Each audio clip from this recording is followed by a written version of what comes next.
Salam, selamat malam saudaraku yang terkasih dalam Tuhan Yesus Kristus. Kami rasa sukacita bisa ketemu lagi dengan jemaat melalui online pada malam hari ini.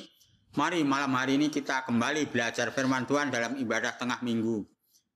Pada malam hari ini saya beri tema firman Tuhan pada renungan atau khotbah saya pada hari Kamis malam ini adalah 5 tanda orang yang punya hidup kekal. Mari kita cek diri kita, apakah kita ini sudah memiliki hidup kekal bersama dengan Tuhan atau belum. Kalau sudah, kita mantapkan iman kita, tapi kalau belum, perlu kita koreksi dalam diri kita masing-masing, apakah kita sungguh-sungguh memiliki hidup kekal bersama dengan Tuhan. 5 tanda orang yang memiliki hidup kekal. Yang pertama, ada tanda kemampuan dan mengerti. Ada kemampuan dan mengerti dan percaya. Nah, ini ada kemampuan untuk percaya dan ada kemampuan untuk mengerti. Mari kita buka di dalam Yohanes 5 ayat 24. Kami tolong Pak Yanto.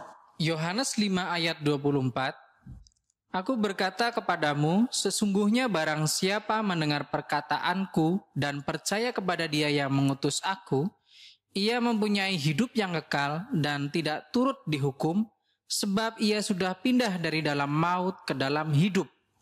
Ya, itu mari kita cek dari ayat Yohanes 5 ayat 24 ini. Siapa yang mendengar? Mendengar itu bukan hanya tidak, tapi ada kemampuan untuk percaya dan mengerti. Banyak orang mendengar firman Tuhan tetapi tidak punya kemampuan untuk mengerti tentang hidup kekal ini di dalam kehidupannya. Maka dari itu dia tidak memiliki hidup kekal, bukan artinya dia belum pindah dari gelap menuju terang atau dari maut menuju hidup yang kekal. Nah, ini yang perlu kita pertanyakan dalam diri kita. Kita ada nggak ada kemampuan percaya bahwa kita sudah memiliki hidup kekal? Terus yang kedua, ada kekuatan dengan Allah dan umatnya. Ada kekuatan Allah dan umatnya. 1 Yohanes 1 ayat 3. Kami mohon Pak Yanto. 1 Yohanes 1 ayat 3. Apa yang telah kami lihat dan yang telah kami dengar itu, kami beritakan kepada kamu juga, supaya kamu pun beroleh persekutuan dengan kami. Dan persekutuan kami adalah persekutuan dengan Bapa dan dengan anaknya, Yesus Kristus. Nah, Rasul Yohanes memberikan kesaksian dalam hidupnya, apa yang dilihat, apa yang dirasakan, apa yang Rasul Yohanes ini dimengerti, disampaikan ulang kepada jemaat pada saat itu supaya mereka apakah ada kekuatan dengan Allah dan umatnya. Artinya Tuhan dengan orang yang percaya dalam kehidupannya ini. Ini merupakan satu tanda. Kalau kita menghadapi keadaan yang seperti ini, yang diizinkan oleh Tuhan seperti ini, saudara sebagai orang percaya yang memiliki hidup kekal, harusnya saudara ada kekuatan, ada kemampuan daripada orang-orang lain yang mengalami satu kehidupan ya mungkin stres dan sebagainya, itu urusan mereka. Tetapi kita orang yang hidup di dalam memiliki hidup kekal, kita ada kekuatan, yaitu antara Allah dengan kita sangat luar biasa. Apalagi kita diyakinkan bahwa Allah beserta dengan kita. Immanuel ini menjadikan suatu pertanda dalam kehidupan kita bahwa kita ada kekuatan Allah dengan kita. Tanda yang ketiga, orang yang memiliki hidup kekal ada ketaatan pada Allah. 1 Yohanes 2 ayat 3. 1 Yohanes 2 ayat 3. Dan inilah tandanya bahwa kita mengenal Allah, yaitu jikalau kita menuruti perintah-perintahnya. Ya. Apakah kita selama ini menuruti perintah-perintahnya, meskipun perintahnya itu sangat sulit bagi kita? Salah satu perintah yang saya ambil adalah apa? Kalau kita dibuat jengkel, kita dibuat kesel dengan tetangga, dengan saudara atau keluarga kita, apakah kita siap untuk mendoakan mereka, mengampuni diri mereka, mengasihi mereka? Ini salah satu perintah bagi kita. Kasihlah musuhmu dan ampunilah mereka, berkatilah orang-orang yang di sekitar kamu dalam keadaan orang yang tidak senang pada kalian. Nah, inilah yang perlu kita ketahui. Belajar daripada Yusuf. Yusuf dibuat marah jengkel oleh saudara-saudaranya sendiri. Bahkan sampai menderita luar biasa, tapi Yusuf tidak ada, yaitu ingin membalas kejahatan dengan kejahatan, tapi justru Yusuf akhirnya memberkati saudara-saudaranya yang ingin melenyapkan dalam kehidupan, karena dia punya keyakinan yang kuat saudara-saudaranya bisa mereka rekakan hal yang jahat, yang menderita, tetapi Allah mempunyai tujuan hidupnya yang indah. Itu dirasakan Daud karena Daud memiliki suatu ketaatan kepada Allah. Demikian juga firman Tuhan.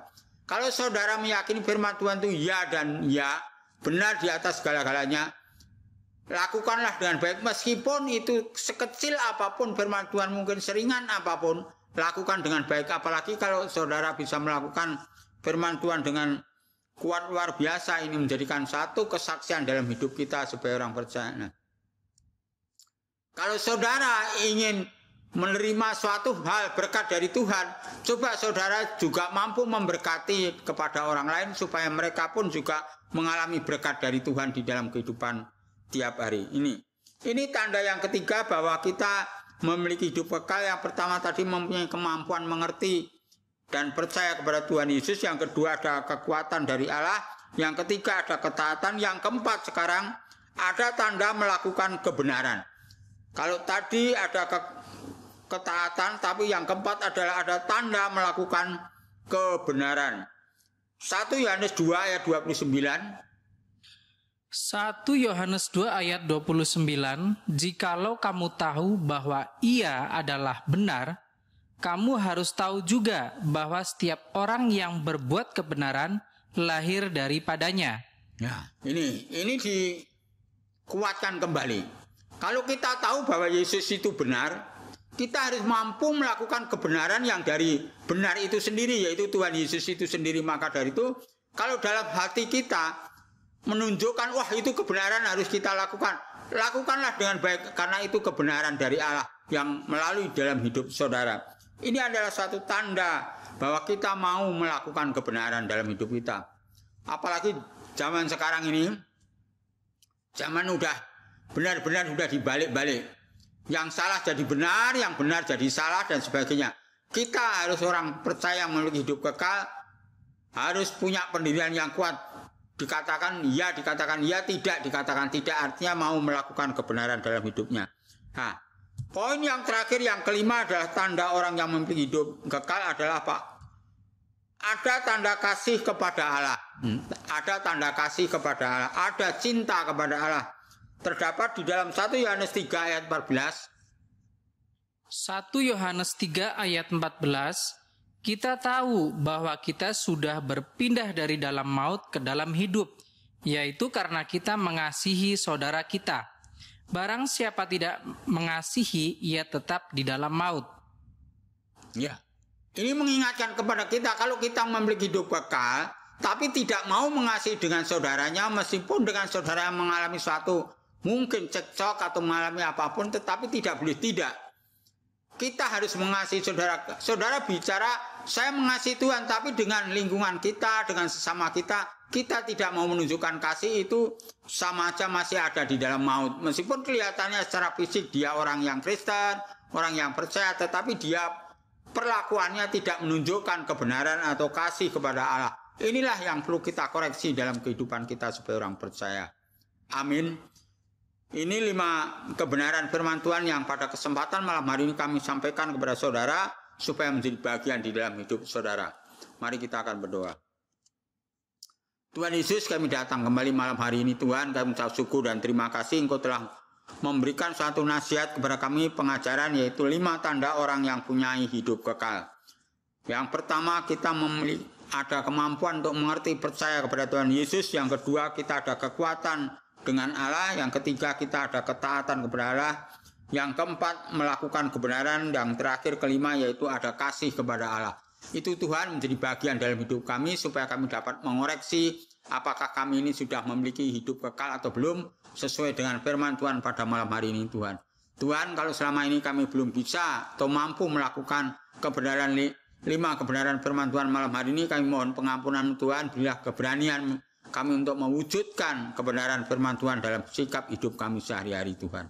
Terima kasih Tuhan Yesus, pada malam hari ini sebelum kami mengakhiri ibadah, kami berdoa untuk seluruh jemaat-Mu, tolong Tuhan Yesus akan proteksi dari segala virus penyakit apapun yang ada di lingkungan kami ini Tuhan. Tuhan Yesus berkati masa depan anak cucu menantu kami masing-masing. Tuhan terus campur tangan secara khusus. Kami berdoa untuk Ibu Triana, yang mempunyai cucu yang agak bermasalah, tolong Tuhan juga akan memberkati kepadanya Tuhan. Tuhan Yesus, kami pada saat ini, malam hari ini, kami ingin mengakhiri ibadah. Mari kita angkat kedua tangan kita mohon berkat daripada Tuhan kita Yesus Kristus. Kiranya anugerah damai sejahtera dari Allah Bapa, Putra, dan Roh Kudus menyertai hidup saudara, keluarga saudara saat ini sampai Tuhan Yesus datang yang kedua kalinya. Bapa, terima kasih.